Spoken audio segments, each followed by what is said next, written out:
Nobres alunos, sejam muito bem-vindos mais uma vez, agora para a aula do sábado à tarde, hoje, dia 13 de fevereiro de 2021, pelo CEPEP. Professor Eric Brasil, disciplina Gestão Aplicada, número 1, para o curso de Eletrotécnica em Camusim, turma Eletrotécnica 7, os melhores. Sempre uma honra, um prazer e um privilégio. Já tivemos bastante conteúdo agora no turno da manhã, né? Vamos dar prosseguimento. Já fizemos também a apresentação geral do curso de vocês. Lembrando que essas aulas estão sendo gravadas e, no momento oportuno, serão disponibilizadas em www.cepep.org. No tempo oportuno, vou lançar todos esses vídeos lá no domingo à noite, certo? E aí você poderá revisar as aulas, poderá também acompanhar dessa maneira conteúdos. E temos também um material de apoio, uma apostila virtual que foi postada no grupo de vocês e que eu vou utilizar aqui no modo de compartilhamento para que possamos acompanhar conteúdos. O Zoom, esse aplicativo, essa plataforma é bem interativo, bem intuitivo, bem dinâmico, não é? Nos permite uma videoconferência aberta, como essa, ao vivo, como essa, podemos gravá-la, podemos fazer uma exibição de orador, assim, onde nós podemos enxergar o rosto daquele que fala, não é? Podemos interagir compartilhando conteúdos como vídeos, como apostila virtual, podemos usar a lousa virtual, então temos muitos recursos aqui para trabalhar. E ficamos felizes que mais uma turma, das centenas de turmas que essa instituição já abriu, né, esteja agora aqui conosco, o pessoal do Camusim, que é a 7ª turma, já tivemos 6 turmas anteriores, isso é muito bom, significa que o curso tem credibilidade, que o curso é sério e que, de fato, você pode confiar nesse sistema de formação. Gostaria de lembrar e deixar sempre claro que esse curso é presencial, mas que essas aulas, principalmente as primeiras aulas, serão nesse formato online, por conta das contingências da pandemia, que nós já conhecemos, por uma questão de segurança sanitária, uma preocupação com nossos alunos, professores. Nós fazemos esse formato, mas lembrando que todas as práticas vocês terão acesso, todas as disciplinas vocês terão acesso, e a grande maioria delas pelo formato, como já anunciamos, presencial, certo? Nesse ato, represento também o professor Antônio Castro, coordenador-geral da extensão do CEPEP, que nesse momento passa por uma situação difícil, né? Um problema de saúde com o familiar, impossibilita dele estar aqui fazendo as apresentações, mas eu, professor Eric Brasil, estou aqui para apresentar o curso, não é? Junto com a coordenadora Morgana, que aqui também se faz presente, e iniciar com a primeira disciplina de gestão aplicada número 1. Já apresentamos aqui para vocês a matriz curricular, a grade curricular do curso de vocês, não é? E lembramos que esse curso ele se propõe a ser um curso de um período de um ano e pouco, onde vocês terão acesso a um corpo docente, ou seja, um corpo de professores muito qualificado para lecionar as disciplinas que se seguem, né?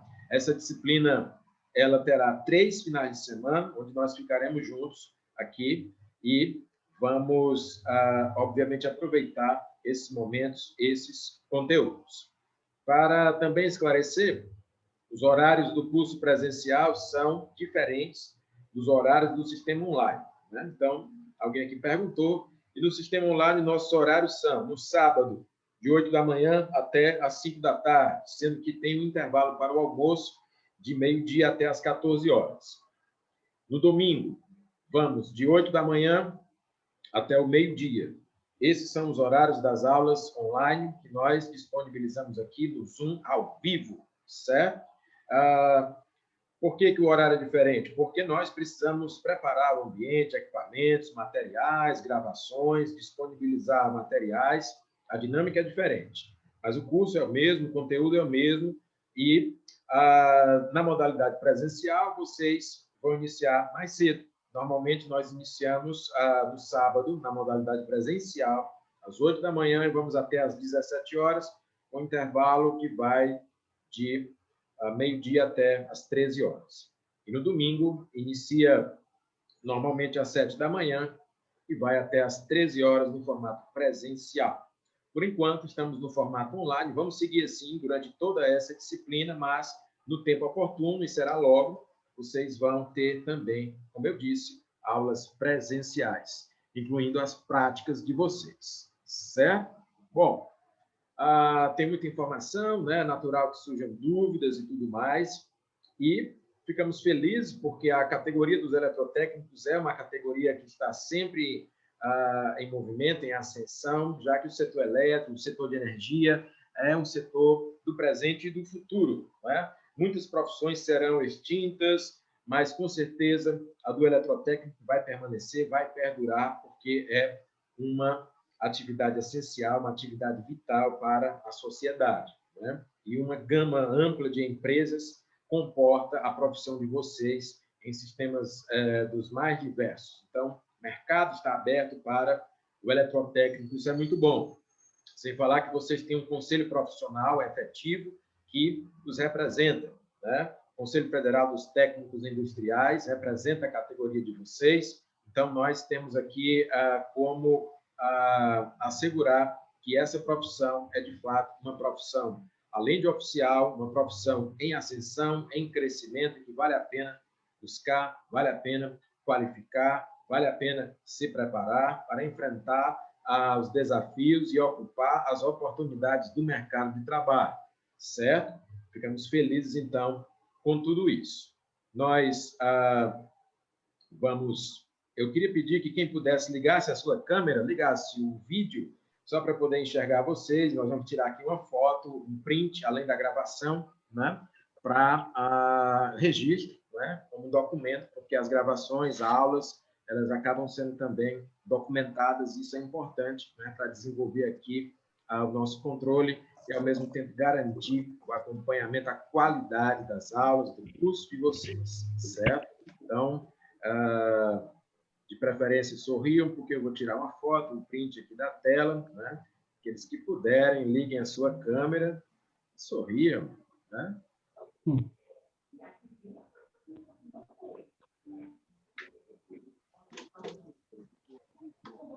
Cadê a Adriane? Adriane? Alguém está me chamando? Não. Muito bem. Nós estávamos falando e tratando, no turno da manhã, do nosso vocabulário técnico, não é? Então, nós temos aí palavras, expressões que podem compor a tua linguagem, devem compor, podem compor, por assim dizer, as palavras que fazem parte do linguajar técnico profissional. E aí dissemos que algumas profissões, elas têm os seus jargões, têm as suas linguagens próprias, seus códigos próprios, como, por exemplo, a profissão do ramo do direito, né, dos advogados, juízes, promotores, há uma linguagem. O advogado fala o habeas corpus, o habeas data, o agravo de instrumento, mandado de injunção. Falarei sobre o processo após o trânsito em julgado. Linguagem jurídica, não é? Contador, contabilista, profissional da contabilidade, ele fala assim, o ativo, o passivo, o patrimônio líquido da empresa, o balancete do mês, o balanço patrimonial, a DRE, a demonstração de resultado de exercício, né? Então, cada categoria você percebe aí uma linguagem própria. E a sua categoria, técnico, eletrotécnico, profissional, será que você também não tem um jargão, uma linguagem, algo que pode te identificar melhor e que pode valorizar o teu passe profissional numa entrevista de emprego, numa interação, certo? Então, não é querendo ser melhor do que ninguém nesse sentido, querendo ser melhor do que você mesmo, se melhorar a cada dia, se aperfeiçoar, não é? Evoluir. Então, você pode assimilar algumas das palavras e utilizar essas palavras e expressões no seu dia a dia profissional, nas entrevistas de emprego e também quando você for se pronunciar tecnicamente, por assim dizer. Claro que existem muitas palavras, aqui estão algumas delas. Contingência, plano de contingência, eficiência, eficácia, efetividade, excelência, produção, produtividade, sinergia, mitigar, resiliência. No turno da manhã, nós já estudamos a palavra contingência, e dissemos que a contingência significa um imprevisto, não é? Uma eventualidade, que pode ser algo grande ou pequeno, simples ou complexo. A caneta estourou, contingência. Faltou energia, contingência, certo? O imprevisto. E que você pode lançar mão de um plano de contingência, um plano B, um plano alternativo, quando ocorre a contingência. Faltou energia, não tem problema, liga o gerador. Gerador, plano de contingência, plano B, plano alternativo. A caneta estourou, não tem problema. Eu tenho outra caneta, plano B, não é? Plano de contingência, plano alternativo. Então, nas empresas, no nosso trabalho, podem acontecer imprevistos. Alguns eu não consigo lidar com eles, mas para outros eu posso me preparar se eu tiver profissionalismo, certo? Então, procure ter uma carta na manga, procure ter um plano B, procure ter um plano de contingência para as mais diversas situações da sua vida, principalmente para o ambiente profissional, não é? Isso também te faz um profissional mais qualificado, certo? Então, tem muita gente que faz o contrário, né? Tem gente que fica feliz quando o sistema cai fora do ar, quando não tem aquela condição que você esperava que tivesse, mas tem outras pessoas que lançam mão de alternativas que também são funcionais e que servem como o plano de contingência. Tá certo? Falamos também das palavras eficiência e dissemos que a eficiência não é o fim, ela é o meio do caminho, ela tem a ver com processos corretos, bem executados, seguir a norma, mas, sobretudo, em seguir de uma maneira que você tenha menos custos, em que você tenha menos desperdício, em que você tenha um melhor rendimento, né? Aquele que desperdiça menos energia elétrica é mais eficiente. Aquele que desperdiça menos água é mais eficiente. Então, o sistema de distribuição de energia, onde há uma perda menor de energia na distribuição, é um sistema mais eficiente do que aquele onde há uma grande perda, né? O sistema de distribuição de água, onde existem muitos vazamentos, não é eficiente, mas aquele onde esses vazamentos são corrigidos e controlados é um sistema mais eficiente, né? Um sistema de irrigação que utiliza muitos aspersores, muita água, não é tão eficiente, mais eficiente seria um sistema de gotejamento, né? Que com pouca água ele consegue dar conta de uma plantação, de uma cultura, e aí ainda ter uma colheita satisfatória. Esse é um sistema eficiente, certo? Então, a eficiência é o processo, né, que busca um resultado claro, mas o mais importante da eficiência é o meio do caminho, como você faz as coisas. Diferente da eficácia. A eficácia tem a ver com o resultado. A eficácia não é o meio, a eficácia é o fim. Ganhei. Bati a meta. Tirei 10. Alcancei meu objetivo. Isso é eficácia. Isso é ser eficaz.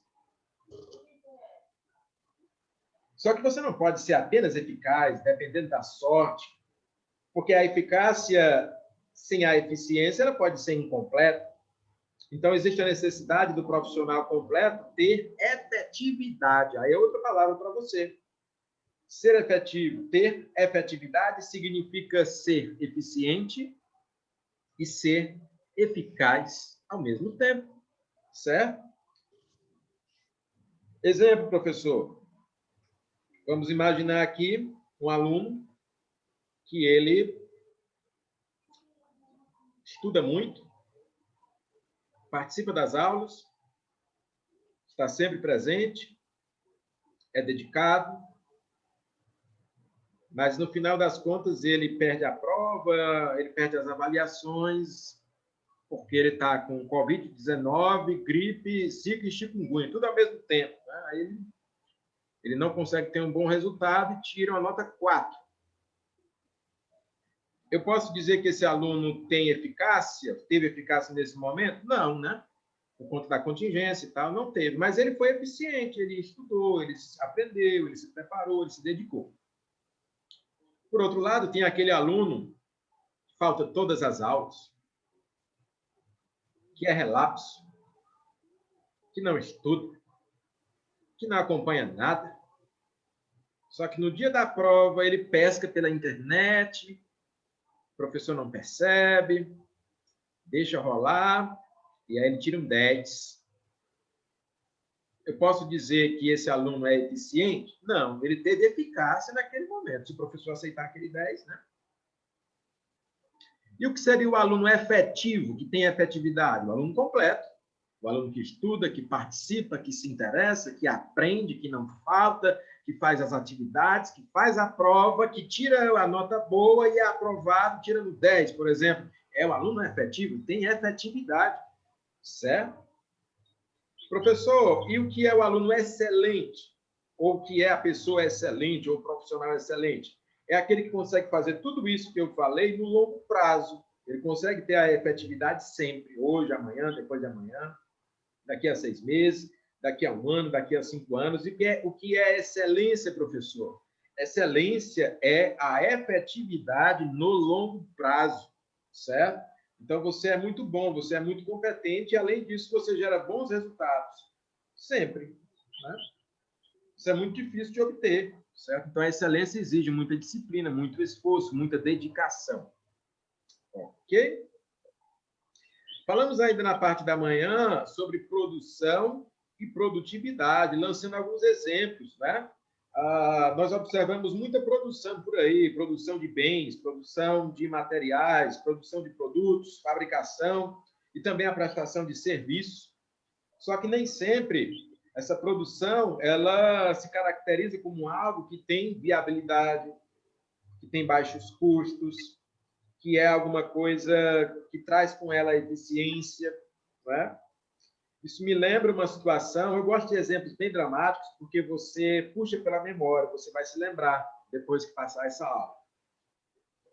Eu vi uma reportagem, talvez você até tenha acompanhado também, nos telejornais, nesses programas policiais, passou a reportagem de um determinado homem, um indivíduo, que ele estava falsificando moedas de R$1.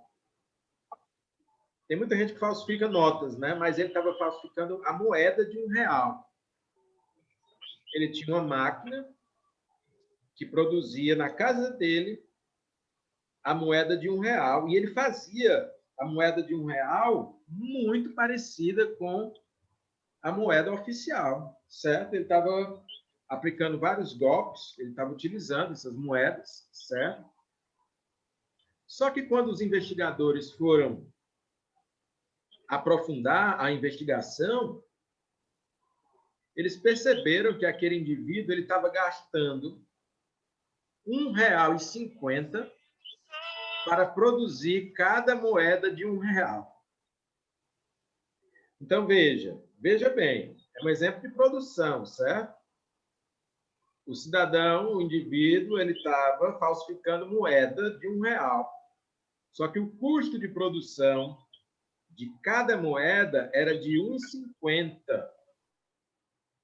Estava dando certo ele fazer a moeda? Estava. Mas tinha viabilidade? Nenhuma. O intuito de produzir moeda não é você ter condições de ter lucratividade, rentabilidade, pois ele não tinha nenhuma. Certo? Isso é um exemplo clássico de produção que nada tem a ver com produtividade. É só produção. Ele estava produzindo, ele estava conseguindo fazer, ele atingia o objetivo de fazer a moeda, mas economicamente ele não tinha lucro nenhum, ele tinha prejuízos. Certo? Então ele foi preso à toa, ele fez aquilo à toa, porque além de ser preso, desmascarado, ele não teve lucro nenhum. Ele foi ter prejuízo. Isso é um exemplo clássico de produção. Tem coisas na vida que é assim, né? A gente consegue fazer, mas quando a gente vai colocar na ponta do lápis, a gente percebe que saiu muito mais caro, levou muito mais tempo, foi muito mais trabalhoso do que poderia ser. Essa é a produção limpa e seca. Para que você tenha uma realidade que seja realmente interessante, mais interessante é você trabalhar com o conceito de produtividade. Na produtividade, são levados em consideração os fatores produtivos, ou os fatores de produção. Por exemplo, o tempo, o custo, a mão de obra, tecnologia, os insumos utilizados ali, viabilidade, certo? Então, a produtividade ela se preocupa não apenas em fazer, mas ela procura fazer barato, fazer de maneira eficiente, fazer de maneira rápida. Estava vendo o exemplo aí da Ford, né? A Ford que saiu do Brasil, está saindo do Brasil agora, mas a Ford, no começo, é uma empresa que tem uma história de muita produtividade, né? O Henry Ford, fundador da Ford Motor Company, ele ganhou muito dinheiro, fez muita fortuna e riqueza, porque ele aprendeu esse conceito de produtividade. Ele inventou a linha de montagem móvel, ele conseguia fazer em alguns minutos um automóvel completo. Ele gastava menos tempo, menos matéria-prima, menos mão de obra, tinha o produto que ele queria e conseguia vender, né? Então, ele tinha produtividade, certo? Uma empresa como a Ford, ao sair do Brasil, ela sai porque ela não enxerga mais a produtividade. A Ford certamente enxergou que estava tendo produção, mas ela estava com custos muito elevados, ela não estava tendo a rentabilidade que esperava ter, e, ou certo ou errado, pelo bem ou pelo mal, mas a tomada de decisão da saída da Ford do Brasil tem muito a ver com esses conceitos. A partir do momento que a empresa tinha só produção e não tinha mais produtividade, eles decidem encerrar as atividades no Brasil.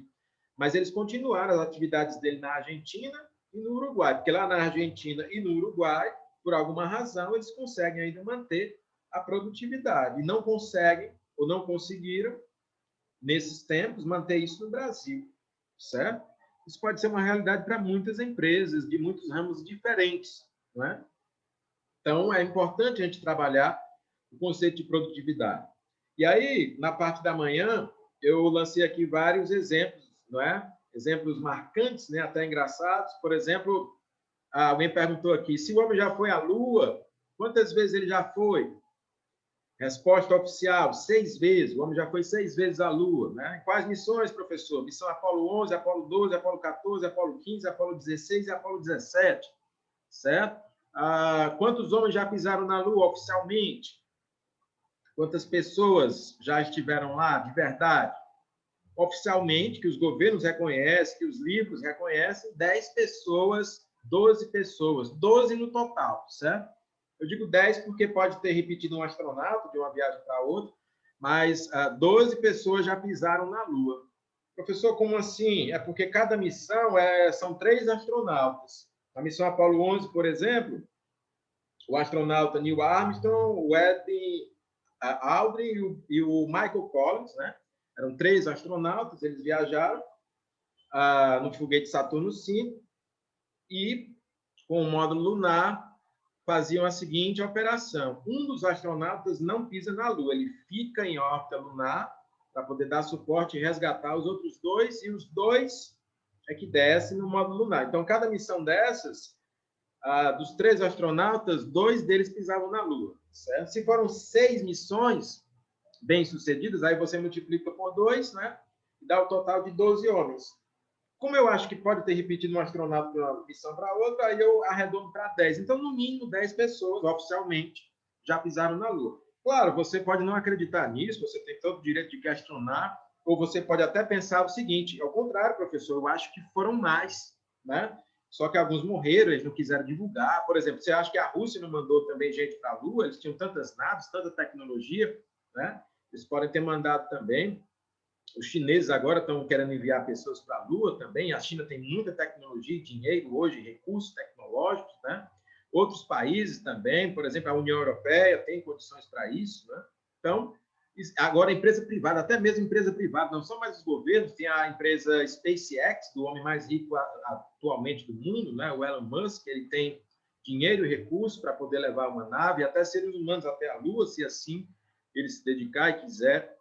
Mas, de uma maneira geral, esse projeto é muito caro, muito perigoso, até mesmo para os dias de hoje, certo? Então, nós consideramos isso como um exemplo de produção, que pode ser feito, pode ser realizado, mas não necessariamente tem rentabilidade, tem viabilidade da maneira como nós aqui consideramos, né? Então, eu, por exemplo, eu queria tirar férias, eu queria ir para a Lua, queria conhecer lá, mas com o meu salário de professor é melhor viajar para Camusim, né? Diz que a terra de vocês é muito boa, né? Tem muitas águas cristalinas, eu ouvi dizer que a água mineral daí é muito boa, então eu quero ir para Camusim. Por quê? Porque ir para Camusim é um exemplo de produtividade, certo? A produção é ir para a Lua. Eu posso ir, eu posso morrer lá, eu posso não voltar, eu posso me explodir no foguete, eu vou gastar muito dinheiro, eu tenho que ter um preparo físico de um astronauta, que é o equivalente a um piloto de caça. Então, eu prefiro ir para Camusim, onde eu vou gastar menos, onde a chance de eu chegar com vida e voltar também é maior, onde eu vou ter mais aproveitamento, onde meus recursos serão, de fato, vou conseguir cobrir os custos disso, né? Isso é um exemplo de produtividade, que nós nos deparamos com isso nas empresas. Às vezes as empresas fazem coisas que dão prejuízo, às vezes as empresas fazem coisas que são inviáveis. Nós também, nas nossas vidas, às vezes tomamos esse tipo de decisão, que pode envolver aí o conflito entre produção e produtividade, né? Um exemplo bem legal também, para você arrematar e entender de vez esse conceito, nunca mais esquecer, é que eu posso, por exemplo, considerar que um de vocês, vamos imaginar aqui, que o Antônio José ele tem uma fábrica de cadeiras e eu quero encomendar uma cadeira. Só que eu digo assim, Antônio José, eu vou te encomendar uma cadeira, porque eu sei que você tem uma fábrica, e eu quero uma cadeira aí, um modelo que você achar mais interessante. Aí o Antônio José diz, tá certo, Eric, eu vou fabricar para você, e aí a gente conversa, né? Aí passa 2 anos, 2 anos. 2 anos depois, o Antônio José vem me entregar a cadeira e diz assim, Eric, aqui é a cadeira, custa R$10.000. Ele fez a cadeira, ele produziu a cadeira. Aí eu digo assim, mas Antônio José demorou 2 anos, cara, para tu me entregar isso. R$10.000? Essa cadeira é de ouro, por acaso? Aí o Antônio José diz assim, Eric, você não especificou o prazo, você não falou do preço, nem do custo, você não disse as características, o nome disso é produção, ele fez. Como é que seria fazer isso com produtividade? Seria fazer assim, o Eric sabe que o Antônio José tem uma fábrica de cadeiras, aí ele dizia assim, Antônio José, quero te encomendar uma cadeira, só que eu só posso pagar por essa cadeira, no máximo, R$100. E eu gostaria que essa cadeira fosse me entregue, no máximo, em 15 dias. E que essa cadeira fosse feita com uma estrutura de aço, com um assento e o encosto de material sintético na cor azul, e que suporte uma pessoa de até 120 quilos. Opa! Eu lancei aqui fatores produtivos, fatores de produção, prazo, características, né? E aí o Antônio José vai analisar com muito cuidado, senão ele tem prejuízo. Poxa, o Eric só vai pagar R$100. Será que R$100 vai cobrir o meu custo de produção, mão de obra? Ele quer a estrutura de aço, eu tenho que pagar imposto, tenho que tirar meu lucro. Aí o Antônio José é muito relutante, analisa bem e ele consegue ter um custo de produção aí total por volta de R$70 e ele paga imposto, consegue tirar um pequeno lucro e diz, tá certo, Eric, eu aceito a sua encomenda. 15 dias depois, o Antônio José entrega a cadeira para mim e diz, está aqui, Eric, sua cadeira, está aqui todas as características que você pediu, pode me pagar. E aí eu pago, satisfeito. O nome disso? Produtividade. Produtividade leva em consideração os fatores de produção, como custo, mão de obra, matéria-prima, não é? Características assim, a viabilidade, porque Antônio José poderia ter negado o pedido, se ele considerasse que R$100 é muito pouco para cobrir os custos de produção dele e ainda garantir o lucro, né? Então, isso é um exemplo de produtividade. Nós precisamos ter esse conceito também nas empresas, na nossa vida pessoal, na nossa vida profissional, para que as coisas façam sentido de acontecer. Não é só você conseguir fazer. É claro que, às vezes, nós atribuímos valor a coisas que, para a gente, tem muito significado, né? Mas, no geral, para que uma coisa tenha viabilidade, ela precisa obedecer ou seguir esse conceito de produtividade, senão será apenas um conceito de produção puro e simples. Tá certo? Nem tudo é uma questão financeira. Às vezes eu posso deixar de lucrar quando a situação é emergencial. Por exemplo, a pandemia trouxe a necessidade de vacinas. Então, numa situação como essa, de pandemia, onde o que está em jogo, e mais importante, não é o lucro, é sim a vida, um laboratório poderia até comercializar uma vacina pelo preço de custo, sem ter lucro nenhum, caso fizesse um acordo com algum governo, né? Caso isso fosse garantir a vida de muitas pessoas e fosse interessante, tanto para aquela empresa, quanto para aquele governo, quanto para aquela sociedade, isso seria possível. E aí o conceito de produtividade ele não seria focado no lucro, ele seria focado no fator vida, no fator sobrevivência. Também poderia levar isso em consideração, tá bom? Eu vou encerrar essa reunião e daqui a 2 minutinhos nós iniciamos uma outra. Até daqui a pouco.